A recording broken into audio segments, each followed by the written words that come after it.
Warning. This video is an expression of my own personal experiences with psychedelics. This is in no way to encourage anyone to go out and try anything illegal. Please do your own research. This content has been made for educational purposes.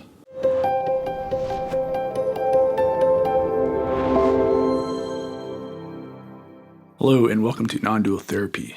In this video, I will be discussing my second experience with 5-MeO malt. Now this happened the day after my first experience. Right away, what was different about the two experiences as far as preparation is concerned is that the first experience, which I forgot to mention in my other video, is that I fasted for 24 hours.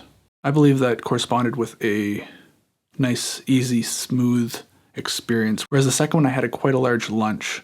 It was about 5 to 6 hours prior to my experience. However, I really felt nauseous pretty much the whole time on the medicine. It wasn't like overwhelming, but it was in the background and it didn't make for a pleasant experience. This just leads me to believe that fasting is the way to go while going this route of administration. Now, this was also a lot more powerful. This was only 2 milligrams more, so the first one was 14 milligrams. It was nice, pleasant, easy, nice intro experience. This one, 16 milligrams, and within maybe 4 minutes of taking the medicine, I could tell that this was going to be a lot bigger than my last one. Now, my last one took about half an hour to come up, and to really feel like I was in the medicine, whereas this one was just 10 minutes and I was just there. Like it was full on. Immediately into the experience, my body started doing these symmetrical movements, whereas that took a while to get going the first time around. So this one I was just, was just in it. I was ready to go.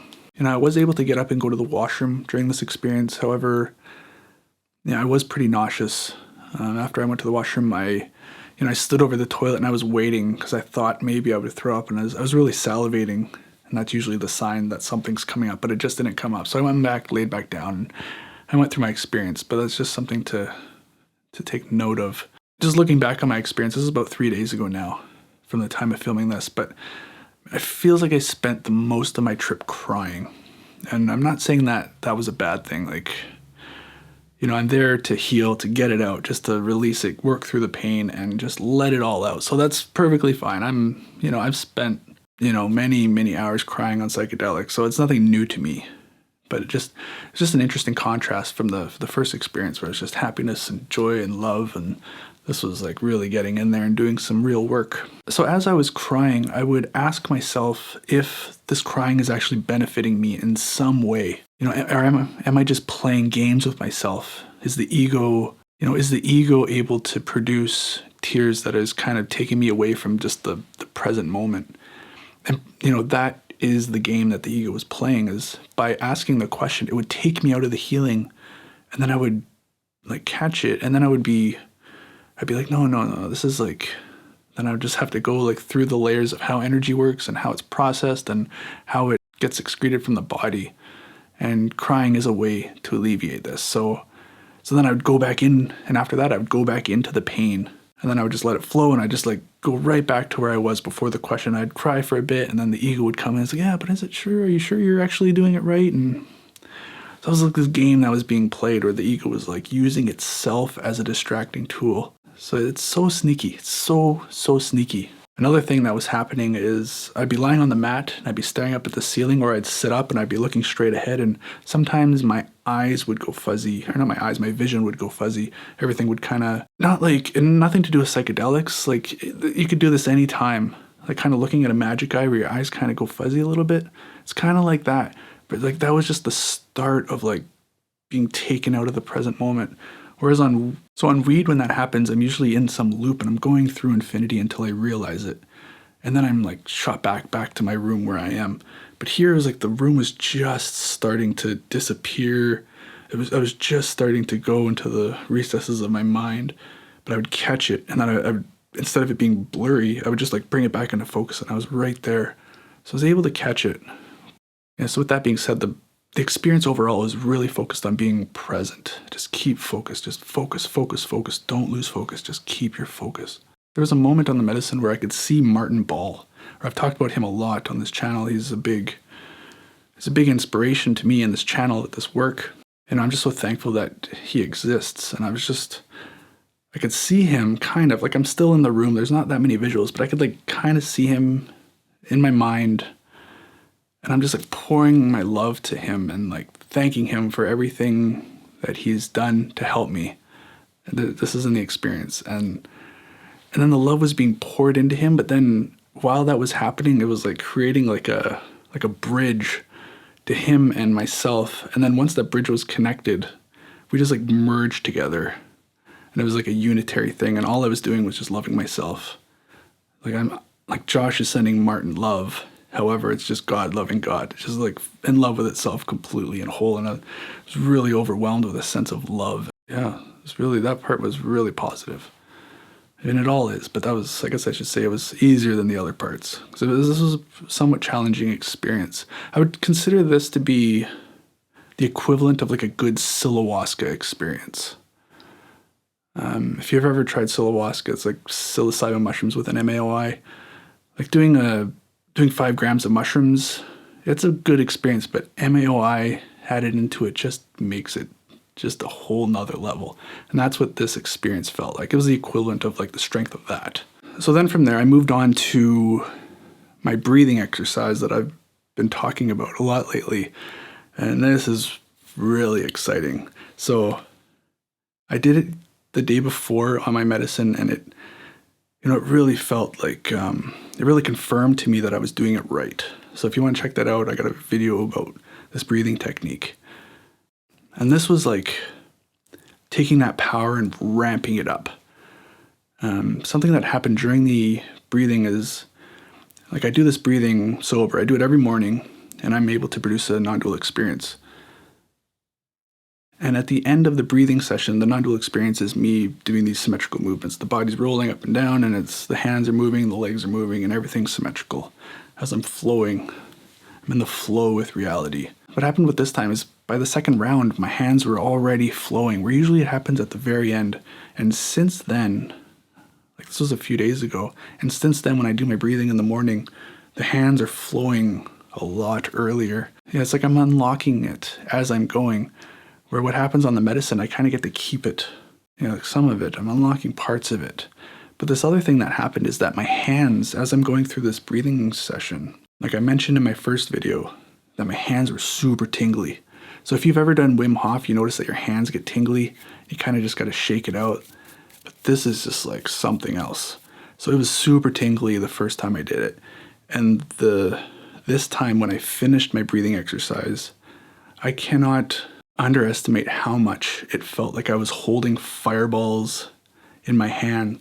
Like especially right here along the palm, it felt like I had ultimate power, just pure power. I could like punch a hole in the wall. It was, I don't know what to do with it. I was kind of like putting my hands together and feeling my chest. I was just trying to like use it in some way because it was just so palpable. It's like so thick.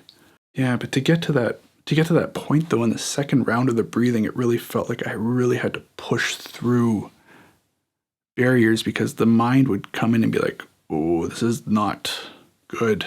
Like you're like going toward the end, you're going to cease to exist. It's like, no, this has to happen. I just got to keep going.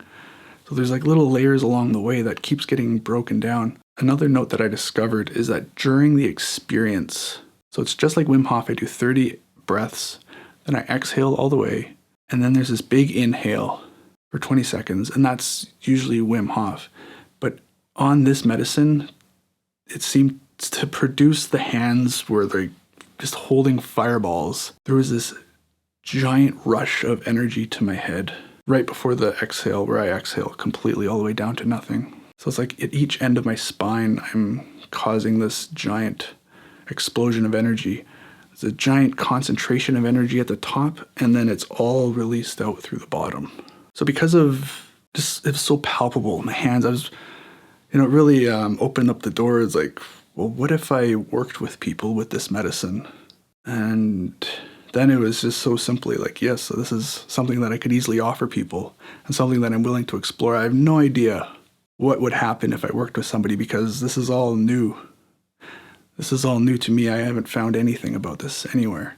So it's like taking Martin Ball's type of healing and adding this breathing to it and then working with a different medicine. But it's funny, as I go along the path, this practice that I want to have holding for clients it's unfolding and it's growing, and I'm kind of seeing it take shape where it's my own unique version of it. So I can offer 5-MeO DMT, 5-MeO MALT. And then I also come to the conclusion that cannabis works as like a great way to integrate those experiences. So if somebody comes and works with me and works with 5-MeO DMT, they could do one of these larger medicines, or if they stay for a longer time, they could do both of them. But they do a medicine and then the next night they do weed to really integrate the experience. So that was nice to see my practice kind of taking shape, even though I'm still in the exploratory phase. But I don't think that'll really go away, because even when I stop working on myself, there's still going to be that curiosity of what it's like to work with other people. So with that being said, as the experience was winding down, it was really focused on just appreciating my life, appreciating the people that are in my life, appreciating the things I have and the existence that I'm having. There's really nothing to complain about. It's like everything is just perfect all the time. That's all it is.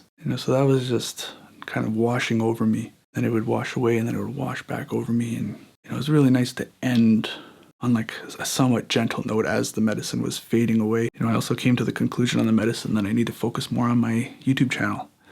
That this, without really putting in the effort or the focus for it to be this, it's really turned into my resume. As people contact me and the content that I put out kind of resonates with people, I guess. And then they seek out help from me.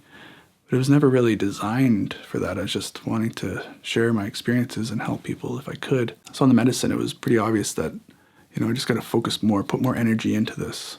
So yeah, that's really my experience. I will be upping the dose next time, although that was pretty heavy.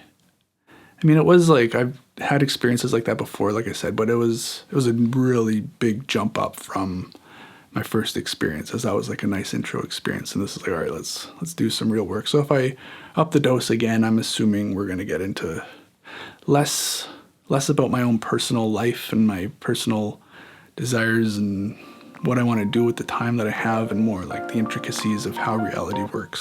Thanks for watching. Remember to give this video a thumbs up if you've made it this far, and I will see you next time. Bye.